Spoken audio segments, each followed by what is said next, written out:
Na segunda xornada do xuízo, Fabricio Fernández recoñeceu, como xa confesara nos xulgados de Cambados, que pasou cartos das contas do opósito ás súas e que retirou diñeiro en efectivo. Recoñece que fixo iso con 220.000 euros entre os anos 2009 e 2010, que despois perdeu íntegramente no casino da Toxa. La verdad es que empecé a coger dinero de las cuentas de la cofradía con la intención siempre de jugarlo, recuperar el nivel y devolverlo. Pero eso cada vez se fue haciendo muchísimo más grande, es decir, hoy perdía 6.000, mañana me tiraba 6.000 otra vez para volver a jugar y poder ganar 12.000 para poder devolverlos, los perdía, hasta que, bueno, que llegó un momento en el que la bola se hizo tan grande que me fue completamente imposible ya la opción de devolverlo. O excontable autodenunciouse nos xulgados de Cambados no ano 2010, segundo relatou, recomendado pola Asociación Galega de Xogadores Anónimos, na que entrou para afrontar a súa ludopatía.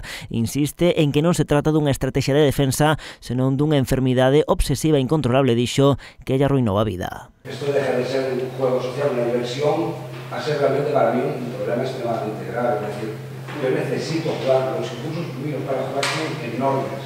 Yo necesito jugar, yo me gasto el dinero no solo de la cofradía, yo me gasto el dinero de mi familia, todo el dinero que tiene mi familia. De hecho, eso me cuesta el divorcio.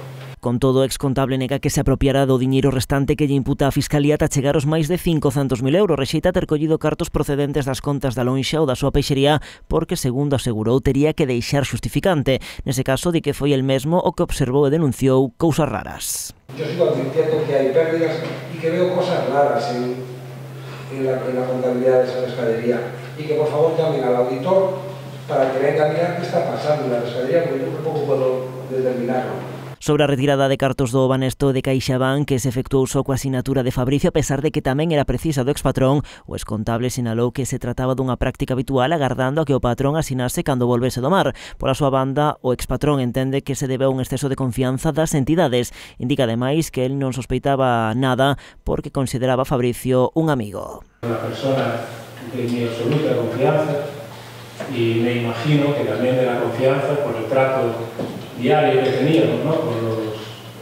con los directores, con el interventor, el banco. O xuízo vai continuar mañá coa declaración de máis testemuñas.